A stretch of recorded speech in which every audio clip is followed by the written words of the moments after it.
اگر انسان قبر کے نیچے جاتا ہے 6 feet انڈر دا گراؤنڈ جب جاتا ہے تو اس کو انسان کو کن چیزوں کا ڈر ہوتا ہے, کیا یعنی انسان کو کیا چیز چاہے گا وہ الٹیمیٹلی. obviously جب انسان قبر کے اندر ہوتا ہے تو انسان کو سب سے پہلے گھٹن ہوتی ہے, یعنی انسان چاہے گا کہ میری قبر جو ہے وہ کھل جائے, وسیع ہو جائے.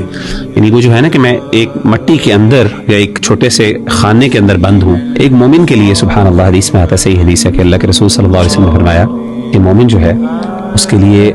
تا حد نگاہ, جہاں تک حتی مد البصر, یعنی یہاں تک انسان کی آنکھ جاتی ہے, ہماری آسمان تک جاتی ہے. امیجن کریں کہ ایک جنتی قبر کے اندر ہے اور اس کے لیے جنت ایسے ہی ہے جیسے وہ اوپن آسمان کے نیچے لیٹا ہوا. سبحان اللہ, یہ یعنی اللہ کی آسانیاں دیکھیں ذرا, رحمتیں دیکھیں, لیکن اس کے لیے ظاہر ہے آپ کو مومن ایمان اور عمل, تو وہ ڈر ختم ہو گیا. اچھا دوسرا ڈر یہ ہوتا ہے انسان کو اس بند کمرے کے اندر کہ چلیں کھل گئی ہے, کوئی ساتھی ہونا چاہیے, اکیلا پن. حدیث میں آتا ہے, صحیح حدیث ہے, نبی صلی اللہ علیہ وسلم نے فرمایا کہ انسان کے جو نیک اعمال ہیں وہ ایک انسان, خوبصورت انسان کی صورت میں انسان کے پاس آ جائے. انسان چلے گا, آواز آئے گی چلنے کی, وہ کہے گا کہ یہ کون ہے, آپ کون ہے,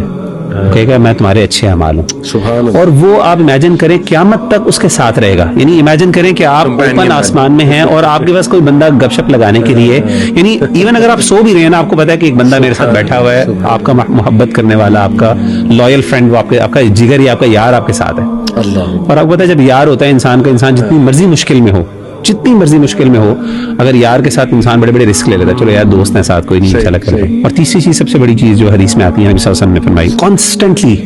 اس کو موٹیویشن, یعنی اس کو خوشی اللہ تعالیٰ دیں گے. یعنی ایک ہوتا ہے نا دل لگانے کے لیے, اب جی میں کیا کروں, دوست بھی ہے, چلیں گپ شپ بھی لگا لی, لیکن کوئی انٹرٹینمنٹ بھی ہوگی وہاں پہ. جیسے کہ حدیث میں آتا ہے نا, صحیح بخاری اور صحیح مسلم کی حدیث ہے,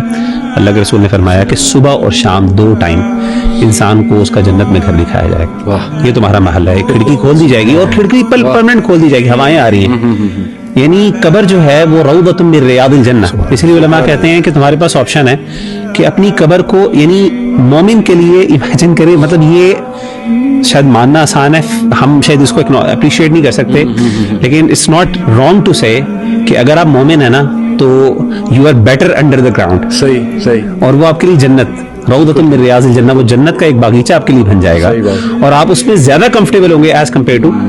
جو 6 feet جو ابو دا گراؤنڈ. اور اللہ معاف کرے, آن دا کانٹری بھی ہے کہ وہ حدیث میں آتا ہے کہ اگر انسان اللہ معاف کرے گناہوں والا ہوگا یا کافر ہوگا, ڈسبلیور ہوگا, تو قبر اس کو نا پکڑے گی, جھنجھوڑے گی, یعنی قبر اس کے لیے اور سخت ہو جائے گی والعیاذ باللہ, اور اتنی ہو جائے گی, حدیث میں آتا ہے کہ انسان کی پسلیاں ایک دوسرے کے اندر داخل ہو جائیں گی. دوسری بات یہ ہے کہ جو ساتھی ہوگا وہ فرشتے اس کو ماریں گے, عذاب دیں گے, اور وہ بڑے بڑے ان کے پاس ہتھوڑے ہوں گے جس سے وہ کانسٹنٹلی اس کو مار رہے ہوں گے. اور تیسری یہ کہ اللہ معاف کرے ہوپلیس اور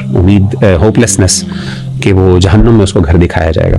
اور ساتھ پہلے جنت کا دکھایا جائے گا, یہ اصل تمہارا گھر, لیکن تمہارے اعمال کی وجہ سے اب تمہارے نصیب میں یہ جہنم ہے, تو صبح شام ریگریٹ بھی اس کو ملے گا والعیاذ باللہ. تو کہنے کا مطلب ہے کہ آسانی ہی آسانی ہے, لیکن شرط یہ ہے اپنے آپ کو سنبھالنا ہے, اپنی زندگی کو بہتر بنانا ہے. وہ کر لو گے تو پھر آپ کو ڈرنے کی ضرورت ہی نہیں, پھر تو آپ کے لیے خیر ہی خیر ہے موت کے بعد. بلکہ انسان کہتا ہے چلو, جیسے کہ حدیث میں آتا ہے نا کہ انسان اتنا خوش ہو گیا, کہے گا کہ اللہ تعالیٰ کسی طرح مجھے واپس موقع دے, میں جا کے اپنے گھر والوں کو بتا سکوں میں کتنے اچھے حالات میں ہوں.